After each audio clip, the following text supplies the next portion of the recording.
Hey everybody, I'm the old man. We're going to play Gargoyle's Quest. And there I am as Firebrand.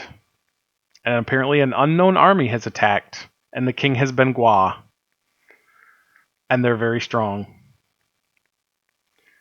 And I have to go back to the realm right now.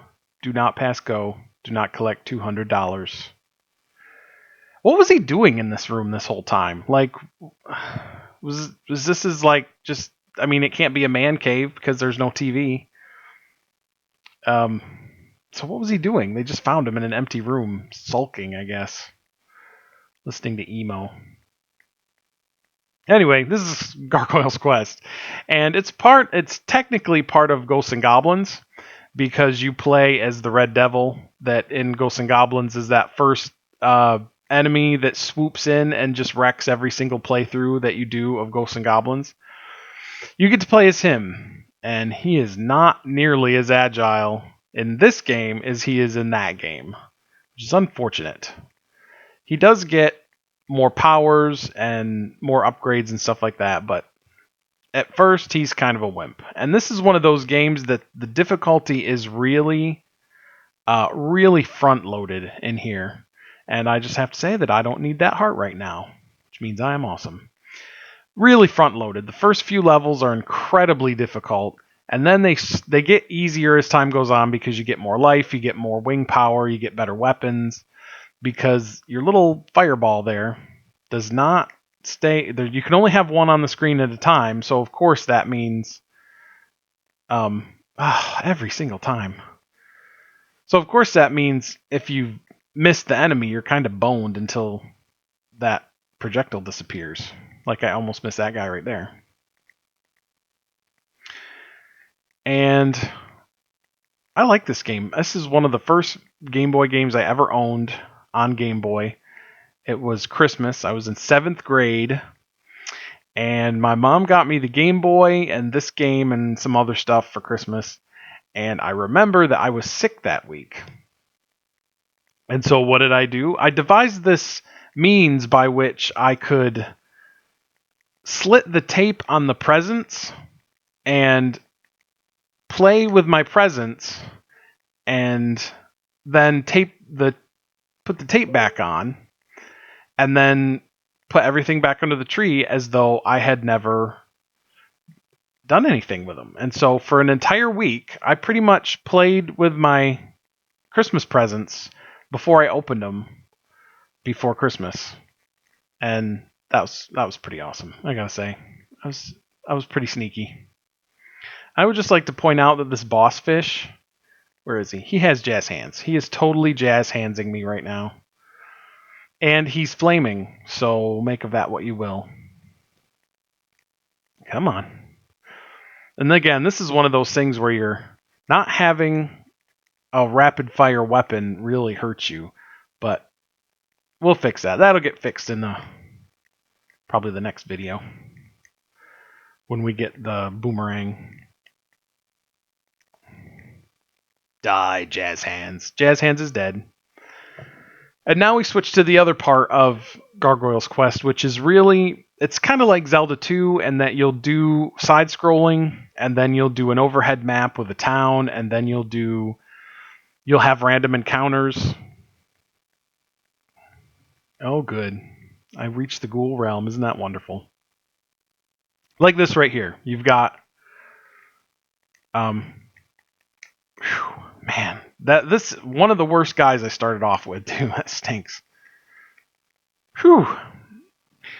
So you have a random battle here, and you'll have random battle. You get more vials, which again just give you extra guys, which is never bad. It's always good. The Ghoul Realm is a very desolate place with a lot of trees with crows in them. They definitely have a crow problem in the Ghoul Realm. And a clansman problem. They have a very bad clansman problem. Oh, really? If you can always get the shot to sort of time it so that it will hit the guy as he turns around, that's always extra points in my book. I got the Blizzard guy and the Shield guy right away. This game hates me. And it will hate you too if you decide to play it. But it's fun. I still think it's fun. I really like that the platforming is really solid. I like the gripping on the walls and the flying and everything. And I even like I love Zelda 2, despite what anybody else says about it. So I like the setup here. The RPG type setup. And you go into towns and, talk to the other ghouls and they say things of not great import. That's not really a word. Hey. Apparently I didn't fight him. I just hit a random battle on that tile before I was able to talk to him. Oh yeah? Well, y'all still gonna die. Come here, boy. I'm gonna go through you like a sack of tater chips. See, because these are Southerners. Southern clansmen that you're fighting in the Ghoul Realm. Apparently that's where racism comes from, everybody. The Ghoul Realm. More crows. Oh, a lot of trees with crows in them. I think that's the first town over there. And you can use... I'm pointing. Why do I always point?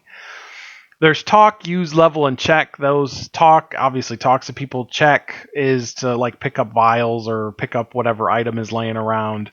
Level is just to check your status. I'll show that off in a minute when I actually have something to show off. And what was the third one on there?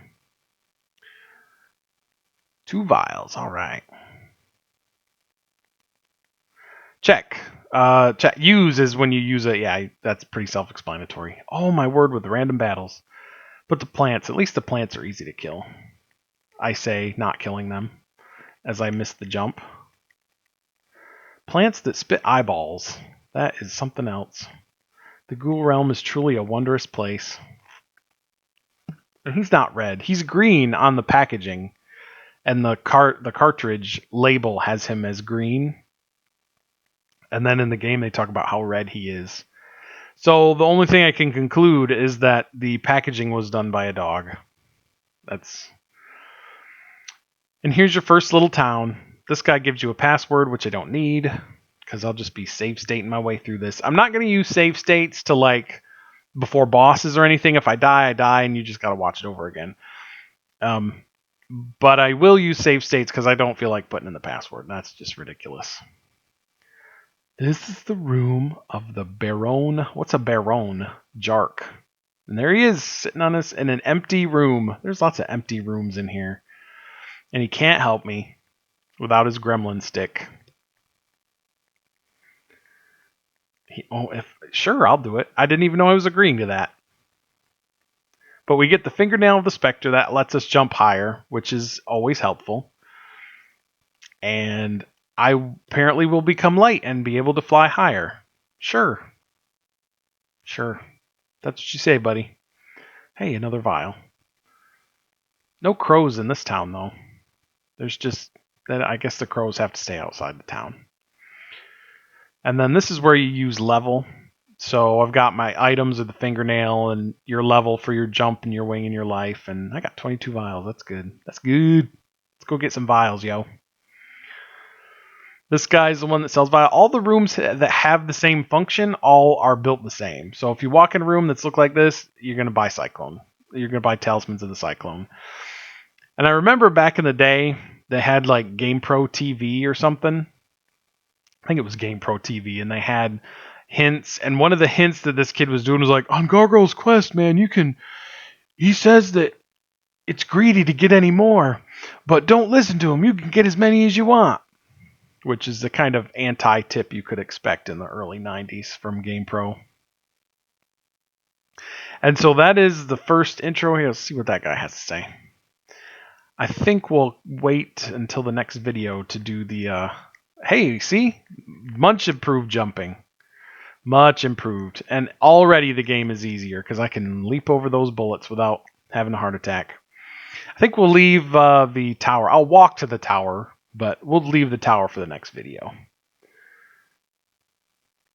1 vial. Well, this is a really crow-heavy area of the Ghoul Realm. Help you? I'm not one of them. I don't look like anybody in this game. Everybody looks like you, actually. Oh, bridge, yeah. Bridge is cool. Now you can put your jumping to the test. Because you can't actually, even if you were to get to here, you wouldn't be able to clear that without the fingernail specter. Which, what does that even look like? Specter, fingernail, the fingernail of the specter. I mean, a specter is a spiritual creature, right? So would it even have fingernails? It sounds foreboding at the very least. So it's got that going for it. This is the Ghoul Realm. I suppose it has to have some mystery. Yeah, so there's not much there. You just hit a random battle. But the bridge isn't much, just so you can test out your new item. And the Seymours. That's what I'll call them. The Seymours. Baby. Sometimes I can't decide if that was a good movie or a terrible movie. Hey, talisman, all right. Extra guys all over the place. Let's see if I can remember the way to the tower, because that's where the gremlin stick is. In probably the hardest level in the game, I'll be honest with you. That second level, the one we're going to, that'll probably be in the next video, is the hardest level in the game, bar none. Even the last level is not that hard, and a lot of that has to do with, like I said, the scaling of the difficulty, where in the beginning, the difficulty just punches you in the face. And then it gets easier because you have more everything. You literally have more everything. Palace of Darkone. I guess you're not going to let me through, are you? Well, why would you? I'm a stupid henchman of the Baron. I'm sorry, what? You sealed it inside the big tower monster? Like, you didn't seal it inside the tower, you sealed it inside the monster? That is pretty evil. That's messed up, dude. That's messed up. Not gonna lie. There it is. Alright. We'll get through this battle, and then we'll do the tower next week. I've already wasted enough of your time. I hate those shield clansmen too. And you always have to do that little trickiness right there. That's annoying. Alright, everybody. Thank you for watching. We'll pick this up next week. Thank you for watching.